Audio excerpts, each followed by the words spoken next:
So President Biden is using last week's lackluster jobs report as evidence to help pass his $2.3 trillion infrastructure plan. The U.S. economy gained 266,000 jobs in April, far short of the more than 1 million economic analysts predicted. Here was the president's response. Today's report is a rebuttal to loose talk that Americans just don't want to work. I know some employers are having trouble filling jobs, but what this report shows is that there's a much bigger problem. It is that our economy still has 8 million fewer jobs than when this pandemic started.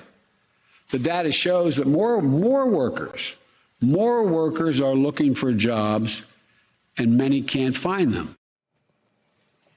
After the jobs report, the Chamber of Commerce called for an end to the extra $300 in federal unemployment benefits, saying it's keeping people from returning to work. Treasury Secretary Janet Yellen refuted that idea.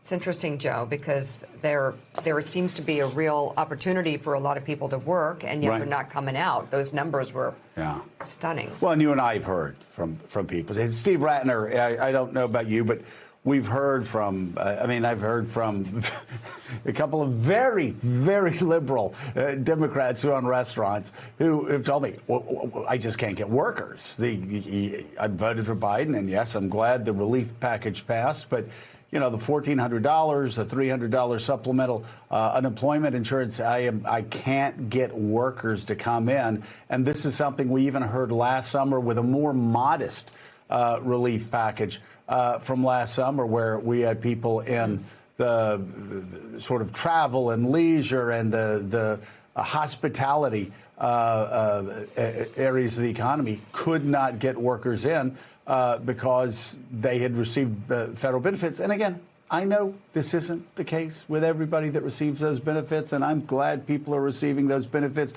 But Steve, we haven't talked about this. And this is impacting Democratic employers as much as it's impacting Republican employers. That's right, Joe. So let me take you through a few charts to sort of lay out what the Friday jobs report tells us and what we've learned in general about the state of the labor markets. It's a complicated issue, and the president's right. There are issues on the demand side for labor. There are issues about supply chain shortages, but there are also issues about the supply of labor. And so what this chart compares is employers looking for people to work versus people actually applying to work. The light blue line are job openings, which, as you can see, have recovered nicely from the downturn and have, in fact, shot up. The number of job openings in this country is now higher than it was before the pandemic struck. In other words, the number of jobs that are available is higher than it was before. But the number of people applying for jobs has actually stayed very depressed throughout this period of time. So let me stop you right there. And there are, of course, a number. Let me stop you right there, Steve. So tell me, I mean, that is a massive gap. I don't know that I've ever seen a gap like that where the job openings are that much higher than the applications for jobs. Why? And first of all, have you ever seen a massive gap that big? And why is it that big? And why do we have more job openings now than we had even before the outbreak of COVID? We have more job openings now than we had before COVID because we have 8 million fewer jobs, and employers are trying to fill a lot of those jobs. So there are a lot of openings as they look for people to fill them. And you've had companies like Uber and Domino's and Pilgrim's Poultry, which is a big chicken processor, all saying we can't find enough workers, as you just said in your opening. The National Federation of Independent Business says that 44% of its members are having trouble filling jobs, which is the highest number they've ever seen. But to talk about the reasons, let's first talk about people dropping out of the labor force. And so what's happened, if we can go to the next chart, so what's happened during the pandemic, which is normal, is that when joblessness hits, a lot of people drop out of the labor force. You can see the dotted black line is the overall labor force. And you can also see it was a lot worse among blacks and Hispanics and also women, because they occupy many of the jobs that were eliminated during the pandemic: restaurant workers, hotel workers, and folks like that. And you can see that the labor participation rate has really not come back very far, very fast. There are now 2 million more women who've dropped out of the labor force and 1.5 million men who've dropped out of the labor force.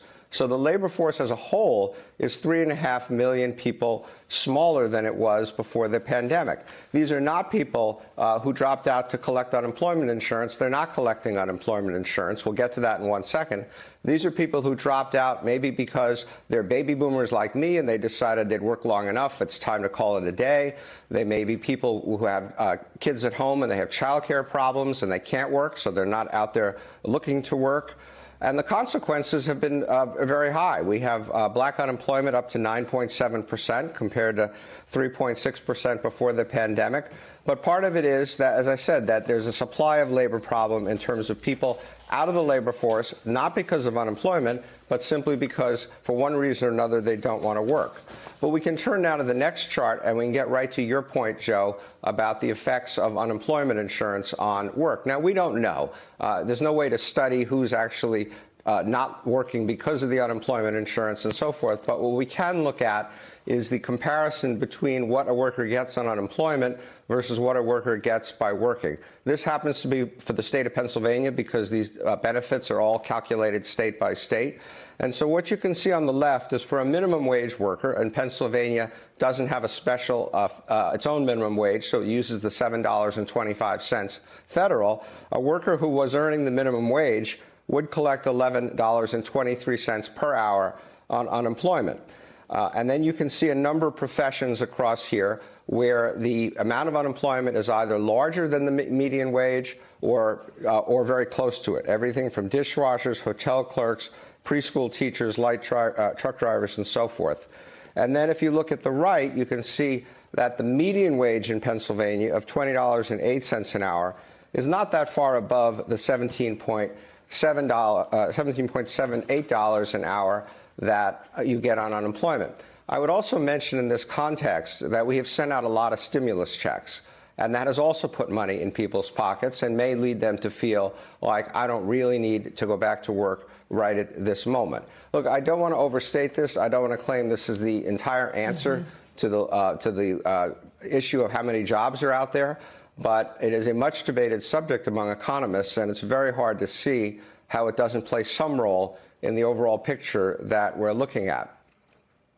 Right, it certainly plays some role, and you don't know, we won't know probably for another year or so when we get all the research in. Certainly, there are several people in the workforce, a lot of people in the workforce who probably don't want to go back until either they're vaccinated or their children are vaccinated or they feel safer going back into the workforce.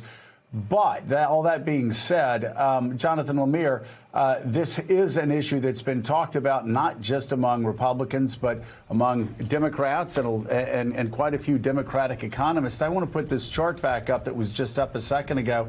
And while people in the media may not be talking about this much because it's very easy to draw the wrong conclusions out of having a truthful conversation about this, like people are too, people might listen to an argument like this and go, oh, you think people are too lazy to stay at home. No, what a lot of people are talking about, what economists are talking about are economic incentives.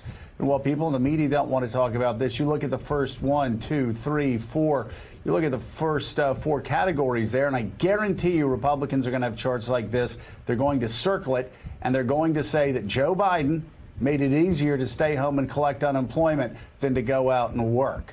And that's what Democrats need to prepare themselves for in 2022. So what is the White House response to that? I know they're on top of this. I've talked to you, and I know that they're concerned about it. What are they saying? Yeah, well, certainly Friday when the jobs report came out, the White House and most economic analysts were blindsided by it. There was an expectation of adding like 1 million jobs.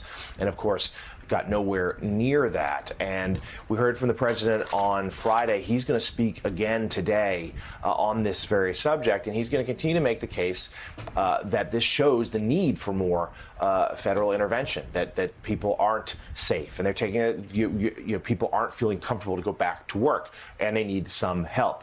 An example, they point to something like childcare, where, for so many Americans, working parents, particularly mothers, unable to rejoin the labor force for the last year or so because they couldn't send their child to childcare because they were fearful of the virus, or something was closed, or they couldn't afford it. And now they're saying with the jobs infrastructure, and particularly the human care aspect of it, that there will be money for that there'll be child care funding that will allow Americans to send their children to a facility that will allow them to then go back to work. So they're going to take that other angle. But this is something that, of course, they recognize makes their sell a little bit harder.